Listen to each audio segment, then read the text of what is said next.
When the envelope showed up that Tuesday, wax seal pressed with the Shah insignia, Sterling Rhodes found himself reading the contents over and over. His oak desk held the letter as he processed what it said. A bride, that's what he'd requested. Clementine was who they'd chosen. Yet something in the phrasing bothered him. The way her name appeared on the page felt off somehow years back.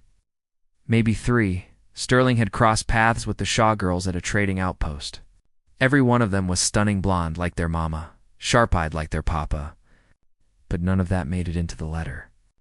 What he got instead were bland descriptions, dependable nature, appropriate disposition. Empty words that reminded him of wind through a vacant stable. He moved toward the window, eyes fixed on the dirt path leading to his property. 2 sunsets from now, she'd be here, this woman he'd formerly asked about, this daughter her family had selected. Sterling had no idea what was happening back at the Shaw place. Couldn't know that Clementine was gathering her meager possessions, while her sisters giggled behind closed doors. He didn't hear her father declare it fitting retribution when that marriage proposal showed up. Missed seeing her mother's first genuine smile in forever once they'd picked which girl to ship off. Most importantly, Sterling remained clueless about the hidden truth Clementine carried, something that explained her family's enthusiasm about her departure, a truth that tied her to Sterling Rhodes in ways that would shatter every assumption about his orderly plans. The wagon was due Thursday evening. But the real puzzle would start unfolding much sooner. Wednesday morning hit, Sterling with unusual energy as he attacked his housework. Every neglected corner got swept. That wooden table gleamed under his polishing, chairs positioned perfectly. The spare room and back received crisp sheets and a vase he'd discovered buried among his deceased mother's belongings. He stopped at the entry mirror, fingers combing through black hair. 28 years old, owning more acreage than men double his age typically managed. Still, something essential remained absent. Year after year, the quiet in his home grew more oppressive, like something physical crushing his ribs. The recollection appeared uninvited, same as always. 3 summers passed. Over at Peterson's outpost, he'd been hauling provisions when laughter caught his ear. 3 sisters stood by a wagon, sunlight turning their hair to liquid gold. The eldest handled fabric with elegant efficiency. The middle one chatted up a vendor enthusiastically. But the youngest grabbed his focus. She'd dropped down beside an injured mutt, her clothing already ruined with grime and blood. Voice soft and calming, as her sisters impatiently demanded she abandon the creature. Her touch stayed tender yet confident while she bound the animal's hurt paw using pieces ripped from her own undergarment. When she rose finally, dirt streaked her features. Hair completely messed up, but her gaze radiated a compassion that lingered in his thoughts long after their wagon vanished down that dusty trail. That was Clementine Shaw. Introduced by her father with a careless gesture as the baby of the family, her mother's mouth tightening disapprovingly. Sterling recalled their rush to pull her from that wounded dog, her sister's mockery of her ruined garments. But he'd watched her expression when she believed nobody noticed. What he witnessed haunted him still. Profound sorrow, too overwhelming for her youth, like burdens that weren't rightfully her own. Now, straightening that picture frame repeatedly, Sterling questioned what had transpired in the intervening years. Her father's correspondence had struck him as oddly formal, almost rushed. Most households demanded extensive courting before entertaining marriage discussions. Yet Charles Shaw had answered Sterling's question with peculiar speed.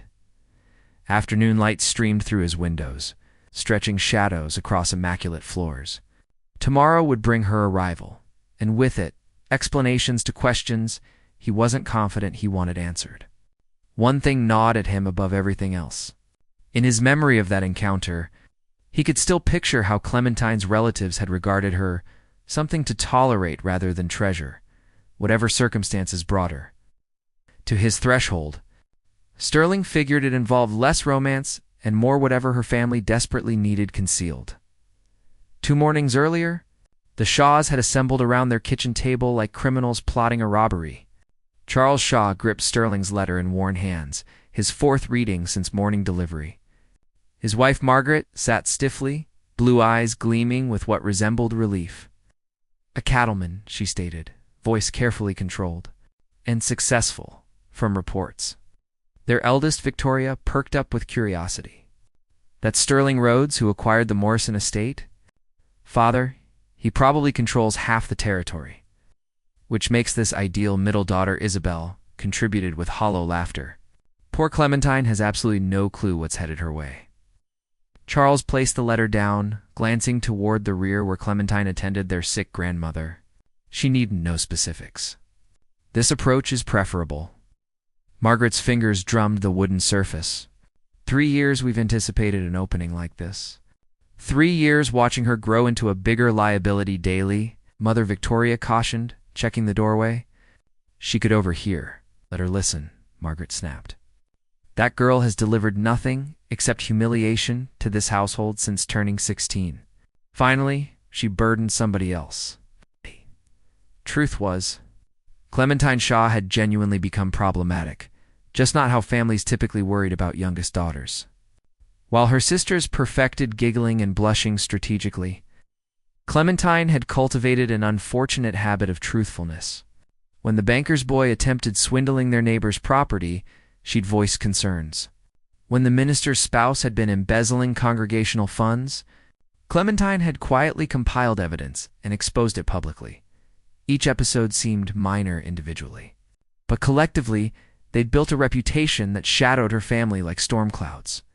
Folks had started eyeing the Shaws suspiciously, wondering what other uncomfortable realities their youngest might reveal. She questions everything, Charles grumbled, dragging fingers through graying locks.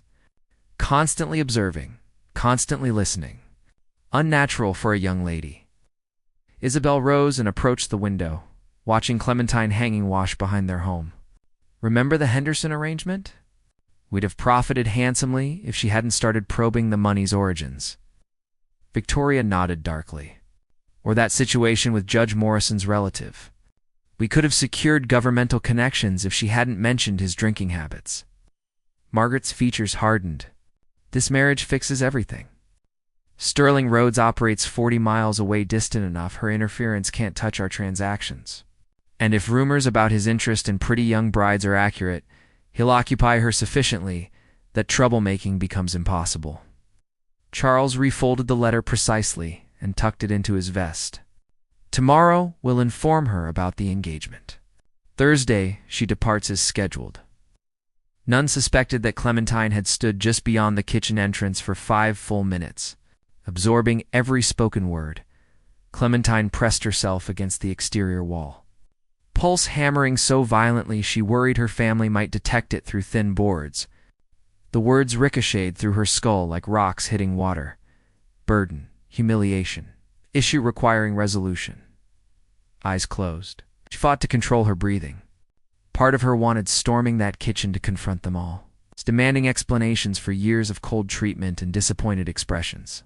But another part, the survival instinct developed in a household where affection got rationed like drought-time water, urged careful consideration before action. 3 years back, helping that injured dog at Peterson's outpost, her mother had slapped her hand from the animal, hissing that respectable girls didn't dirty themselves with such foolishness. Her sisters had spent the entire journey home commenting on her stained clothing, wild appearance, complete absence of proper feminine behavior, but she remembered something else from that afternoon. A tall, dark-haired man loading supplies had observed her tending the wounded creature. While her family displayed their typical blend of embarrassment and irritation, his look had differed, contemplative, almost appreciative. That had been Sterling Rhodes, though she hadn't learned his identity until later, when others mentioned the young rancher acquiring land and constructing something remarkable out in Western Territory, hearing chairs scraping inside. Clementine quickly distanced herself, slipping around the house before her family emerged. She required time for thinking, planning, deciding her response to this new intelligence. Her grandmother's chamber was hushed and shadowy, heavy drapery blocking most afternoon illumination. The elderly woman lay motionless beneath quilts, breathing shallow yet steady. Clementine pulled a chair bedside and clasped her grandmother's weathered hand. "I overheard their discussion, Grandmama," she murmured, knowing the older woman could no longer respond. They're shipping me off to marry someone I've never conversed with. All because they consider me excessively problematic. She pondered the Henderson contract her family expected her ignoring. The funds appearing in their ledgers with unclear sourcing. She thought about Judge Morrison's nephew and his midnight saloon visits. The bruising she'd noticed on his wife's arms. How her own father had warned her against speaking when she'd attempted voicing concerns. Perhaps she did question excessively. Perhaps she did notice things better left unexamined. But she'd watched her father shake hands with men leaving honest families homeless. Witnessed her mother smile sweetly while calculating profits from others. Misfortune. Footsteps in the corridor made her straighten. Tomorrow morning, they'd announce Sterling Rhodes and the marriage arrangement. Expecting meek gratitude they'd never bothered earning. But Clementine Shaw had spent 22 years learning to interpret truth behind people's statements, and she'd finished pretending blindness. Next morning arrived with sharp autumn air, making everything feel clearer, more substantial. Clementine sat at breakfast while her father cleared his throat and announced news. She'd already absorbed through thin barriers. She nodded appropriately, posed expected questions. Accepted their explanations with quiet resignation they'd learned expecting from their youngest. "Sterling Rhodes is decent," Charles stated, eyes avoiding hers.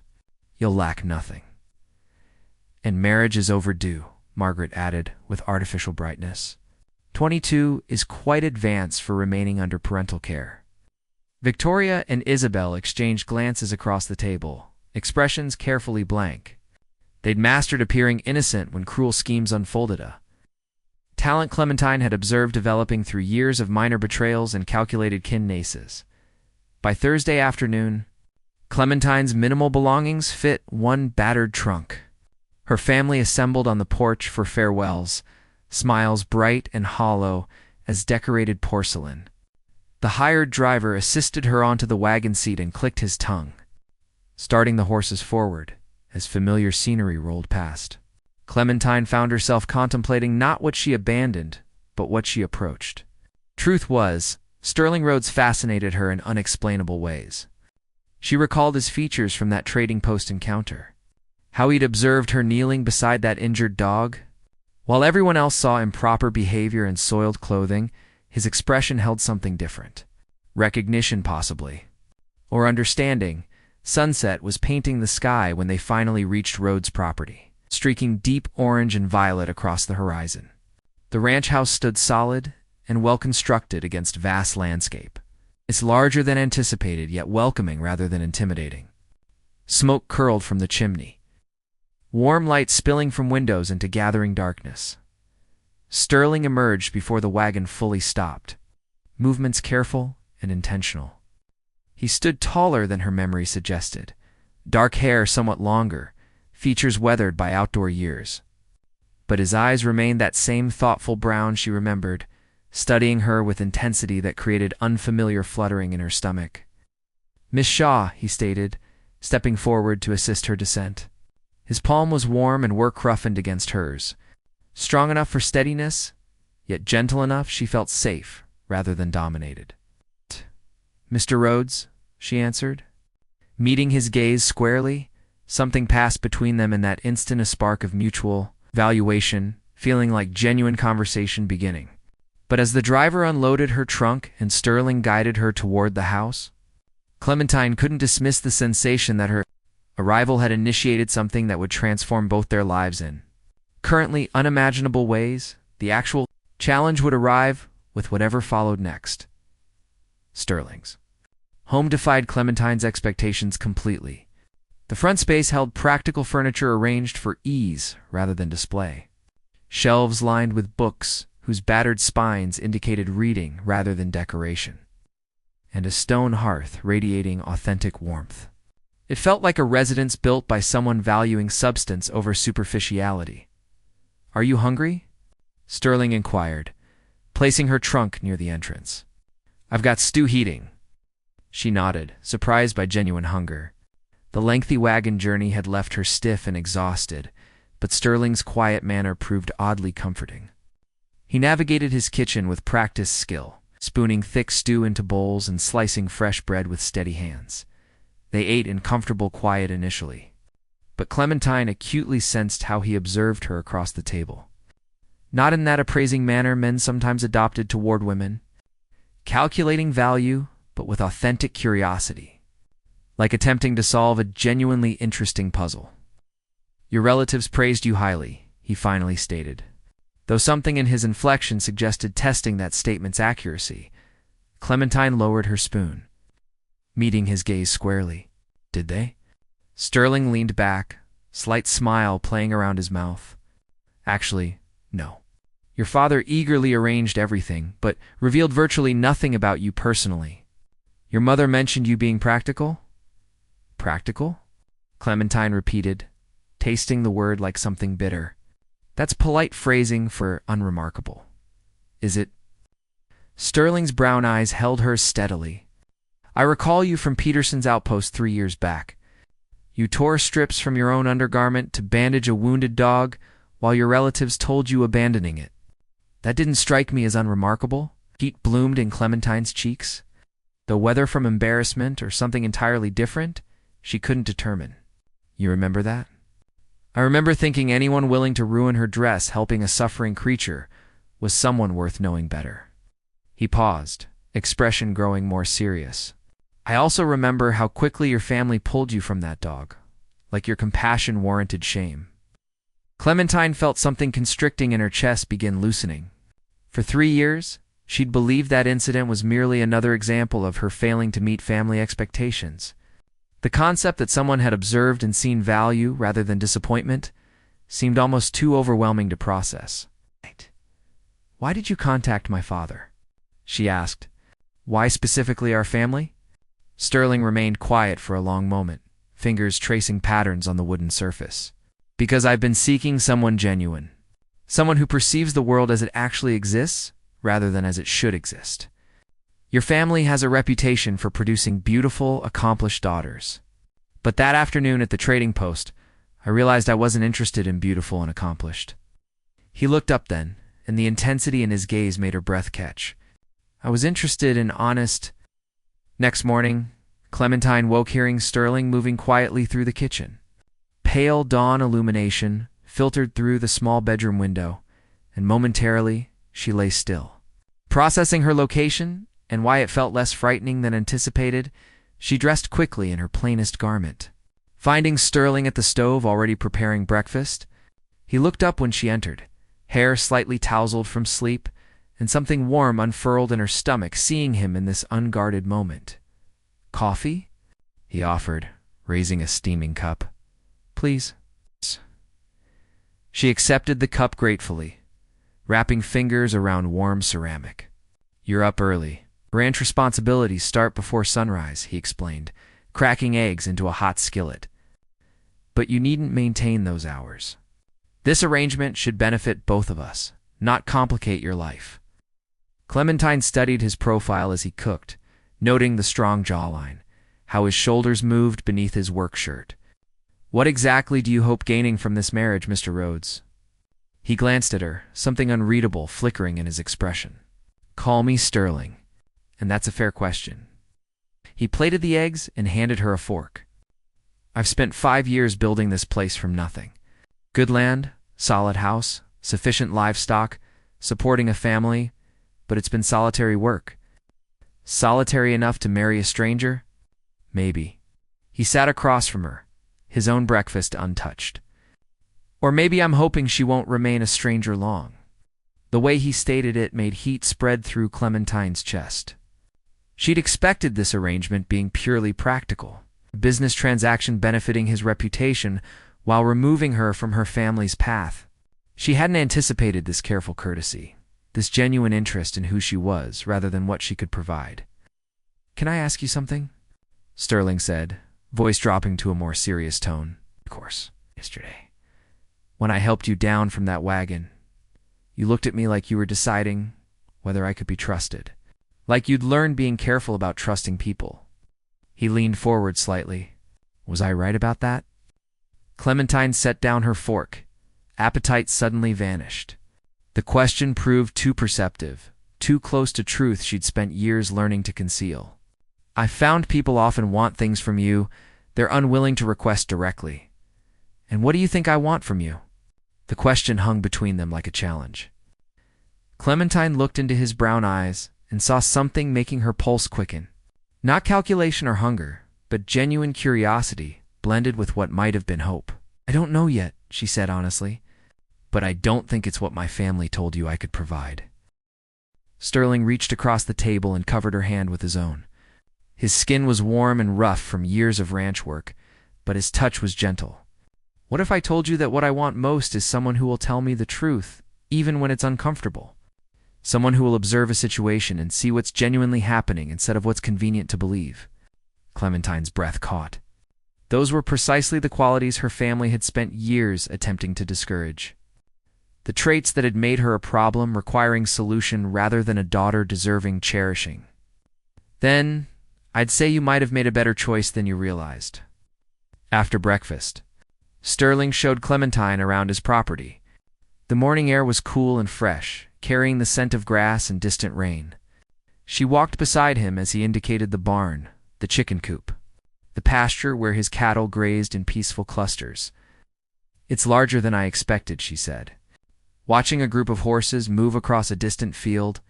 "How long did building all this take you?" 5 years, Sterling replied, voice carrying pride. "Started with nothing except the land and a lot of stubborn determination." They paused at a fence overlooking his largest pasture. Clementine rested her arms on the wooden rail, enjoying the simple pleasure of wide open space. After years feeling confined by her family's expectations, the vastness felt liberating. Sterling stood close enough she could feel the warmth radiating from his body. Close enough to catch the clean scent of soap and leather that seemed following him. "Can I tell you something?" he said, voice lower than usual. "Of course, I didn't choose your family randomly." Sterling turned to face her, expression serious. 3 years ago, after that day at Peterson's trading post, I made some inquiries about the Shaw family business dealings." Clementine felt her stomach tighten. "What kind of inquiries?" "The kind that revealed your father has been involved in some questionable land transactions. Nothing illegal exactly, but not entirely honest either." Sterling's brown eyes searched her face. "I also learned that you'd been the one to expose several of those deals. Sometimes at considerable cost to your family's profits." The pieces clicked together in Clementine's mind with stunning clarity. "You didn't want a wife? You wanted someone who could provide information about my father's business practices." "That's what I thought I wanted," Sterling said quietly. "But I was wrong. How can you be sure?"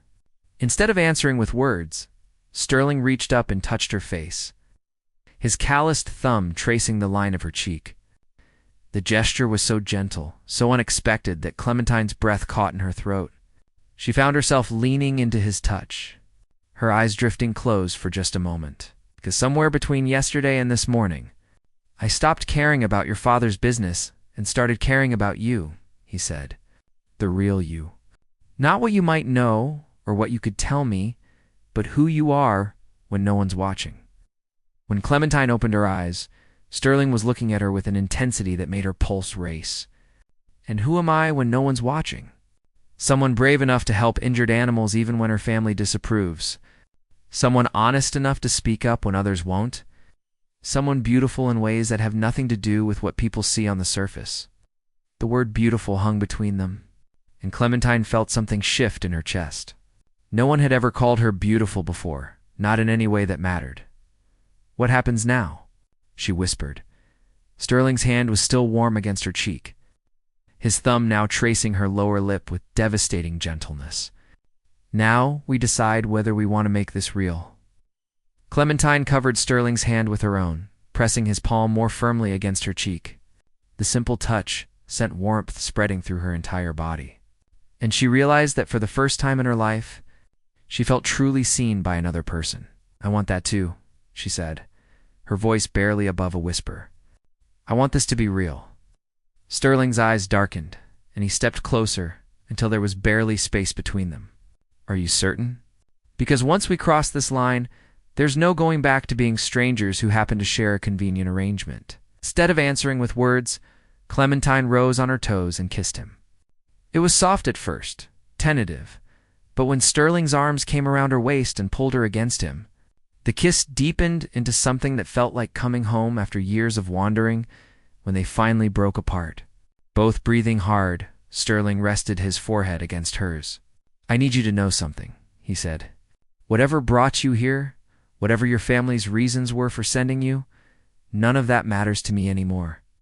You're not a burden or a problem to be solved. You're exactly what I've been looking for without knowing how to name it." Tears pricked at Clementine's eyes, but they were tears of relief rather than sadness. "They sent me away because they thought I was too difficult, stubborn, too likely to cause trouble for their business dealings. They wanted me gone so badly they were willing to use me as a cruel joke on a stranger. Then they gave me the greatest gift they could have given," Sterling said, his hands framing her face. "Their loss is my gain. What about your original plan? The information about my father's business?" Sterling smiled, and there was something almost boyish about the expression. "I've got everything I need right here. Let your father conduct his questionable deals. I've got honest land, honest work, and now an honest woman who's brave enough to tell me when I'm wrong about something." "That might happen more often than you expect," Clementine warned. Though she was smiling too. "I'm counting on it." Ow. They were married by the traveling preacher in a simple ceremony with 2 ranch hands as witnesses. Clementine wore her best dress, nothing fancy but clean and well-mended. And Sterling wore his Sunday clothes with his hair neatly combed and his boots polished to a shine. The Shaw family sent no congratulations. No wedding gifts, no acknowledgement that their youngest daughter had found happiness 40 miles from their door. But Clementine didn't mind. She'd found her place with a man who valued her honesty over her appearance, her courage over her compliance, her heart over her family's connections. On their wedding night, as they sat on the porch watching stars emerge in the vast sky above their land, Sterling took her hand in his. "Any regrets?" he asked. Clementine squeezed his fingers and smiled. "Only that it took us 3 years to have that first real conversation," Sterling said, pulling her closer until she was nestled against his shoulder. "We've got the rest of our lives to make up for lost time, and in the quiet comfort of their shared future." That felt like more than enough. If this story resonated with you, check out the next video on your screen for another compelling tale where fate and bravery intersect in unexpected ways. Remember to subscribe and consider supporting us with a super chat to help us continue creating stories like this one. Your support truly makes all the difference.